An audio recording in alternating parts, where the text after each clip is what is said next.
Cinema എന്നത് വിനോദ ഉപാധി എന്നതിലുപരി സാമൂഹിക പരിവർത്തന ഉപാധി കൂടിയാണെന്നും നവോത്ഥാന വഴികളിൽ വലിയ പങ്കാണ് സിനിമ വഹിച്ചതെന്നും നടൻ പ്രേംകുമാർ കോഴിക്കോട് കോർപ്പറേഷൻ ചലച്ചിത്രോത്സവം ഉദ്ഘാടനം ചെയ്ത് സംസാരിക്കുകയായിരുന്നു അദ്ദേഹം.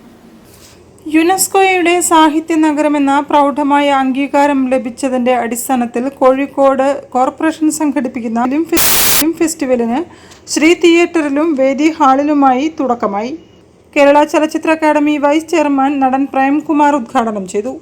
ഒരു സിനിമ ആ രാജ്യത്തിന്റെ സർവ്വ സംസ്കാരങ്ങളുടെയും രാഷ്ട്രീയത്തിന്റെയും ആലേഖനമാണെന്ന് അദ്ദേഹം പറഞ്ഞു. സാംസ്കാരിക നിധികളാണ് ഓരോ സിനിമയും. സിനിമയ്ക്ക് ഒരു വിശ്വഭാഷയുണ്ട്. അതുകൊണ്ടാണ് നല്ല സിനിമയ്ക്ക് ഭാഷ പ്രശ്നമല്ലെന്ന് പ്രേംകുമാർ അഭിപ്രായപ്പെട്ടു. നമ്മളൊരു നല്ല പുസ്തകം വായിച്ചാൽ, ഒരു നല്ല സിനിമ കണ്ടാൽ, നല്ലൊരു കലാരൂപം ആസ്വദിച്ചാൽ അത് കാണുന്നതിന് മുമ്പ്, വായിക്കുന്നതിന് മുമ്പുള്ള ഒരു വ്യക്തി ആയിരിക്കില്ല നമ്മളത് കണ്ടതിന് ശേഷം, വായിച്ചതിന് ശേഷം. ഒരു മികച്ച പുസ്തകം എന്നൊക്കെ പറയുന്നത് നമ്മെ പിന്നെ ഒരുപാട് മാറ്റങ്ങൾക്ക് വിധേയമാക്കും. നമ്മൾ കൂടുതൽ നന്മയും കാരുണ്യവും സഹജീവവും സഹാനുഭൂതിയും മാനവികതയും ഒക്കെയുള്ള നല്ല മനുഷ്യരായി കൂടി നമ്മളെ രൂപാന്തരപ്പെടുത്തും. അതാണ് കലകളുടെ, സിനിമയുടെ, സാഹിത്യത്തിന്റെ ഒരു വലിയ പ്രസക്തി എന്ന് പറയുന്നത്.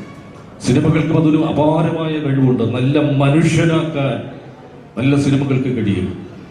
ആ അർത്ഥത്തിൽ കൂടി മാനവികതയുടെ ഒരു മഹാചിന്ത ഉണർത്തും. ഇതൊക്കെ ഒരു വലിയ ഒരു ആധുനിക കാലത്ത് വലിയ പ്രസക്തി ഉണ്ടതിന്. അതാണ് ഞാൻ പറഞ്ഞത്, സിനിമ കേവലം വിനോദ ഉപാധിയല്ല, മാത്രമല്ല അതിനൊക്കെ അപ്പുറം മനുഷ്യനെ മനുഷ്യനായി, യഥാർത്ഥ മനുഷ്യനായി രൂപപ്പെടുത്തുന്ന ഒരു വലിയ രാസപ്രവർത്തനത്തിന് പ്രേരകമാകുന്ന ഒരു മഹാശക്തി കൂടിയാണ് സിനിമ.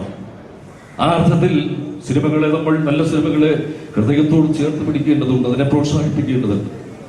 മേയർ ബീന ഫിലിപ്പ് ചടങ്ങിൽ അധ്യക്ഷത വഹിച്ചു. അശ്വിനി ഫിലിം സൊസൈറ്റിയുടെ അമരക്കാരൻ ചെലവൂർ വേണുവിനെ ചടങ്ങിൽ ആദരിച്ചു. സംവിധായകരായ BM Vinu, Shajoon Kariyal, deputy mayor CP Musafar Ahammed, തിരക്കഥാകൃത്ത് ദീദി ദാമോദരൻ, നടന്മാരായ വിജയൻ കാരന്തൂർ, സുധി കോഴിക്കോട്, കലാസംവിധായകൻ മുരളി ബേപ്പൂർ എന്നിവരും സംസാരിച്ചു. News bureau, Kozhikode. ജില്ലാ കോൺഗ്രസ് കമ്മിറ്റിയുടെ നേതൃത്വത്തിൽ ഹൗസിംഗ് ഫെഡറേഷൻ